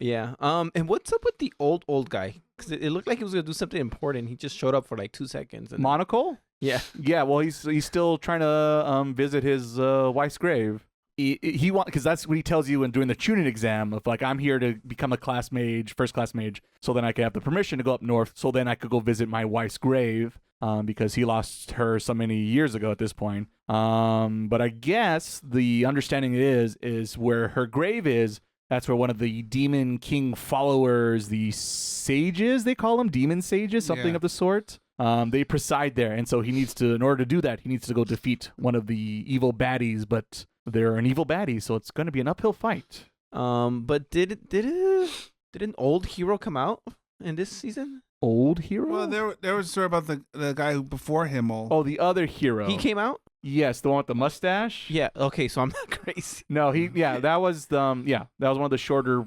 That was one of the better shorter stories. Okay. So I'm not. Didn't get spoiled. Well, I think it's voiced by Kakashi in Japanese? ? It sounded like him. I forgot to double check. Not a lot happened, so we can't talk about a lot. But whenever things steered away from the main party, was when I was more interested. Yes, 1000% agree on that one. So it's just like the real story is happening now. Yes, these guys are just sipping tea and they're on Frank's road trip. Yeah, they're like high school shenanigans of will she, won't they, or he, she, or she will, and blah blah blah. Stark can handle this, right?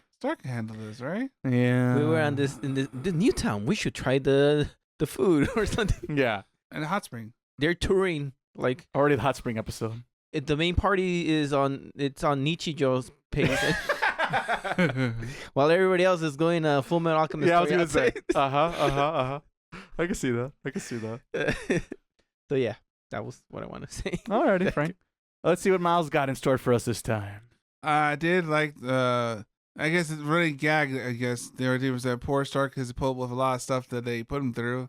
Yeah, you did the dragons, right, Stark? You got this, right? Go ahead, go. It's always just the bait. Go fight the dragons. Go like there's 10 dragons. Go fight the dragons. Do it. And then he was like daring Frieren. I was like, yeah, let's go on a date then. Sure, let's go. Wait, what? What? And he's like, I don't know how to feel about the whole relationship. They want to like have it both ways, and it's driving me insane. Pick a lane already. We can't because that'd be weird. But yeah, either hook them up or don't hook them up. This back and forthiness, it's like I don't, save that for Ranma or something for 50 episodes. I don't need this also here. And then Frank's mentioned Melody and there's the name Melody and that's the other mage, the woman mage. Oh yeah. Yeah, I know. There was like, but I just like to hug small like right things, and it's like. Can I hug you? It's like, and I was like, here's a grimoire. Can I hug you now? That's all it takes. It's like, yeah, sure, hug. Do whatever you want. Hug as much as you want. Doesn't take much to buy Frieren. And then poor Frieren just like, I don't like this lady. Well, you shouldn't hang out with Miss Frieren anymore. I think you should go somewhere else. You should. It's just like you real like up in there, like you're a bad influence on her. But other than that, there's like the demons that show up, but it kind of. They come and go. I thought like we have a skirmish, and then we'll fight for real. And it's like, no, we took care of them. I do like, at least in those episodes, and the best part of the fight. So the fight with the big baddie with the 4 arms and the big swords, like it's okay. But my favorite part was that fight with the female mage. Yeah. Who's not Aerith / Sephiroth. Because there's a little bit more strategy to her technique. And that's more of the thing I like in a typical anime fight, the ping pong effect, if you will. You do this, I do that. You do this, I do that. And it's just who's going to achieve or come over the hill while the other one's a little too slow. And that's the deciding factor in the fight, right? That bad guy was cooler too. She was like a samurai, was it? Yes. That was, I think. I did like that. She also, exactly that too. So it was a good matchup, and I think made for the best fight also. And I do like they do have a good job of switching gears, like on the fly. Yes. Switching from like, oh, well, here we go, happy go lucky, and now it's just like everyone be on guard. They'll hear enemies are coming now. Right. Yeah. Because none people can pull off the whole like switching 2 different ideas. Because they get stuck or it worked well enough. No, but granted, it didn't take me out of it. Let's put it that way. Yeah. Then the fight scenes, of course, are neat because they're jumping around. Poor Stark's like taking hit after hit. Right. When he's the only one that like fights in a typical anime fashion, running around with the giant axe swinging with all its might. Right. And kind of like, oh, there's blood loss. Oh. the classic anime move. Oh, he took the blow. That was the whole plan. Was right. That's the classic. Definitely the best highlight. Those one or two of the short stories that I did enjoy, which I'll save for my turn. But yeah, that's definitely probably the highlight overall for most people, I imagine. Yeah, but like I think we mentioned before, is that other than that, you're grasping at straws. Like, there's no real growth for anybody, really. Not really. There's a lot more. We found yet more stories about Himmel the hero. Get more. Oh, that reminds me of that time Himmel said this or this happened, and it's just. And I said this before, and I'll say it this, but the last time depends if we do season 3. Last time I'll mention on this particular episode of the podcast. That's the thing that always drives me a little crazy about this show. The whole main concept is that Frieren did not appreciate and enjoy the time she spent with all her friends on that epic journey all those years ago. But yet somehow she remembers all these memories like yesterday. Which one is it? Did she not pay attention, or did she pay attention so closely? It's confusing to me. Yeah, I guess I would not shoes, because they have like when they found Himmel's diary or right journal. Something. If you read that and it explains his side, a story or something, right? That makes sense. But like you said, it's like she wasn't paying attention, but now she read the notes. Or I always thought if that was the angle they wanted to do, I thought for once the amnesia angle might have been the way to do it. Yeah, to make sense out of this. How can she remember things she doesn't, that were important to her, but she forgot somehow? That's something I could come up to fix this situation the writer came up with on episode 1. Yeah, so but at the end of the day, because we talked about during Frieren season 1, you always feel like the author's like, here, we give you this. Yeah, I'll figure out the story later. And as he puts a patch here, don't look at the background noise. Okay, I got it. Right. Here's this little episodic content.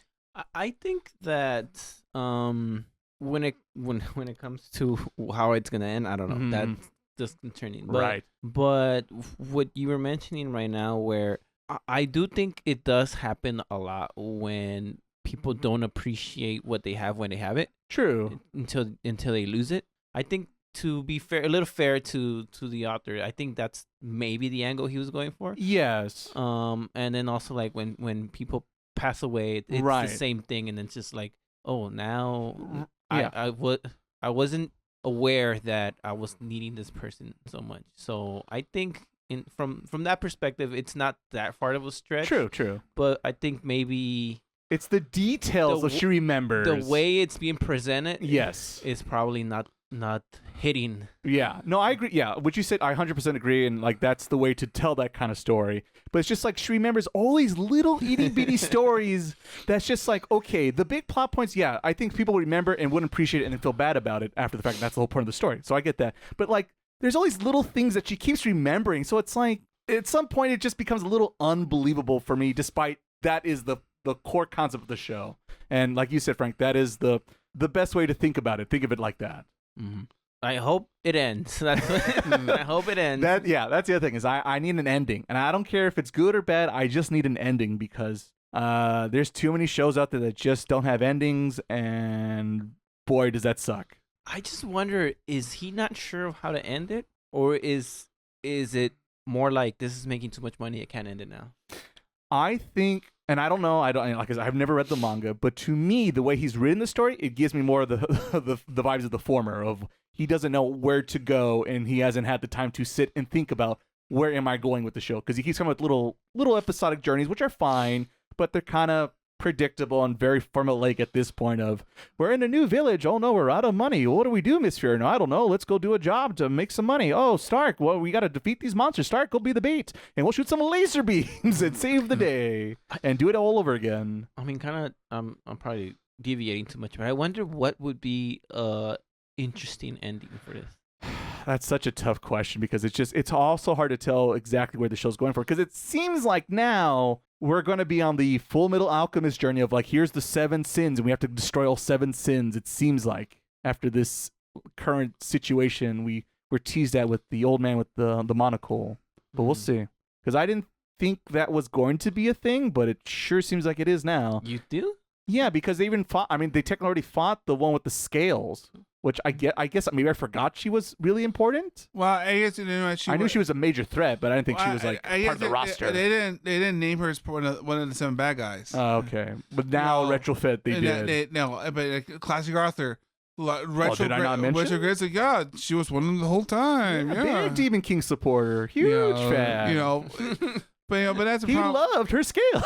But like we mentioned before, like when these people try to make story and they're trying to like retrofit. Okay, now that I have this context, now everything I did was how well can a story be if you have less than 7 days to write the next chapter? I mean, look at Goofy Eisen under his Bleach. Wow, I was me the whole time, everybody. And that's it worked for the first twist, and then after then there's a whole thing. I guess here's the thing: is I guess because it's not a Shonen Jump property, I expect better writing, which is maybe unfair on my part, but I guess I do think that now that I'm thinking about it out loud. But positive things, I guess, from it. Unless Miles, you anything else? No, I think we're grasping straws here. We're grasping straws here. It's a very. I will say like I said, the main fight involving the two first class mages, I think is the thing most people will enjoy. But to also give credit to the short story writing that you see in the second season, there's two stories that stand out. The first one is the one with the definitely not the second dwarf with the bridge. 200 years to make a small ass bridge. You know what? I'm so glad you brought that up because I have forgotten about that. And I'm like, it was so hard to swallow. I'm sure wood is hard, but like we just saw Frieren and Fern. I keep forgetting that's her name because they sound the same in my head. They fly constantly. This man couldn't find another mage that could fly around and bring some wood up to him. And it's not even that far. That's the thing. It was a small bridge. The Great Naruto Bridge was bigger than this one. I was thinking like it should be like freaking the bridge that they're Golden building Gate in One Piece. That one. Yes. The one that's taking 700 years to. Yes. You shouldn't be able to see the other side if it's taking you 200 years. Yeah, and you can see it, like it's like and we seen Stark like jump all over the place for this series, so like Stark could jump this. I was thinking, can we jump this? And then the dumbest thing is like, and I hate this classic Writers 101 syndrome. Well, we just proved that our main protagonist can fly. Oh, but it's so windy out here. We can't fly. And you look at the wind like, it's barely windy. Shut the fuck up. They should have had typhoon going on. Yeah, it needed to be like the hidden village in the wind or whatever. Yeah. Jesus Christ. I would have. It was so hard to swallow. I would have loved, and they would have justified this part for me if they would have had like a inner Sakura moment. It's like, I just don't feel like it. Yeah. something. It needed something, but man, they played it straight, and I'm just like, 200 years, bro? Bro, just call Amazon 2-day shipping. We'll fix this. Like, there's just no way this itty bitty bridge took 2 years. It cannot be done. Or two. I wish it was 2 years. 200 years. You couldn't look for wood yourself. Yeah, it was just so hard to believe. So that's my least favorite story by a mile, 1000%. But I was talking about how, of course, classic Mina DNTP. It's the other dwarf story involving the mysterious, unforbidden, taboo liquor that they're chasing. That is written on like this big old fancy stone tablet hidden on the ground. That it said this particular liquor is the best liquor of them all, and it's one of a kind. You can't be recreated. It's hidden for a secret. Very Indiana Jones, right? And it took that guy also something like 200 years to also find it. But he finds it, and then Frieren has to like hack the seal on the door. But the twist is at the end of the episode, before they open the door and they taste the booze, she knows in fact what it tastes like because she's lived 1,000 years and knows in fact the original creator of said booze and knows for a fact that it's garbage. And this poor guy, he's been spending hundreds of years or something of the sort trying to find this destined liquor. Just because that elf girl got bored one day and made this stupid fake sign to sell this hype on her alcoholic beverage that she even herself doesn't really like. But the nice unique twist I enjoyed about it is it's not so much about is the liquor good. The moral of the story is it's about the people you hang out when you have that liquor, the social interaction, and this is why bars are successful, right? It's not so much the booze and the drinks, but it's the atmosphere, the vibes, the conversations you have along with the booze or drinks. And so I do think that was a nice little, simple, cute little short story that handled that situation very well. And then the other story I enjoyed, and I'm drawing a blank, but I think Frank brought it up earlier. The one with the older hero? Yes, that's the one. Yes, that's the other story I really liked quite a bit because throughout this whole time, we only know it's Himmel the hero. He's the chosen one because he's the one that defeated the Demon King, right? And that's why throughout the whole adventure, they keep finding statues of him because he is the chosen one. But when they arrive to that other town, they find the Hero of the South, I think is his title. Yeah. But it's not him. That's like confused. Like, that doesn't look like Himmel at all. How'd these guys do such a terrible job? But it turns out it's a different person who was, I guess, Himmel's predecessor? Right, Like that's before, right? Ancestors, yeah. Yeah. And this guy's unique ability is that he could see into the future. And he, once upon a time before Frieren went on her journey with Himmel and everyone else, this southern hero of the South, came to her looking for to join his party and his cause to defeat the Demon King, but she refuses. And during their encounter, he reveals to her like his premonition of the future, where he will die before he gets to the Demon King, and that she will meet Himmel, and then he will be the one to persuade her to join the rightful cause. And I liked it a bit because, or the reason I liked it is similar to our Oshino talk a little bit. Is a lot of times in our history books, you could say, that they always talk about the heroes, the person who's victorious at the very end, right? But it turns out it takes like a whole platoon, a whole squad, a whole army even, to take down an enemy, if you will. And we kind of see this guy's side story and his, his bit of a tragic end to his battle, but put a dent into the war cause. Oh, is he a mother of two twins? No, not in this. No. Save that for the last episode of Shinoko. But I liked, and there's even the line he tells him, well, she tells Frieren to tell Himmel later on that I'll clear a path for you. It's like, oh, shit. A little cheesy, but good hero nonsense that I can enjoy, and classic fallen hero story that I liked quite a bit. And yeah, I feel like that's the problem a little bit, as Frank already teased. It feels like anytime we're not focusing on the main three, I'm more interested in this series. So I'm concerned about that. And like I said, the whole episode of Fern and Stark on their date, like I said, either these two need to hook up or need to not. They're back and forth on it, and I know they're teenagers, and teenagers don't know what they want and this and that, but man, as an old man, it's getting old to watch at this point. Oh, it's a poor Stark. Poor Stark. Yeah, and once again, I think I said this on the previous podcast, Season 1 talk. I think the other downside is I think Fern and Frieren, both their names sound too similar in my ear. The other thing is their personalities are very similar too, so there's no good group dynamic to play off each other in scenarios for either jokes or action or this or that, because Stark's up front swinging a sword and the other two are shooting laser beams from the sky. You got this, right, Stark? You got this. Yeah, I want a little bit more, I don't know, strategy in my fighting, let's say.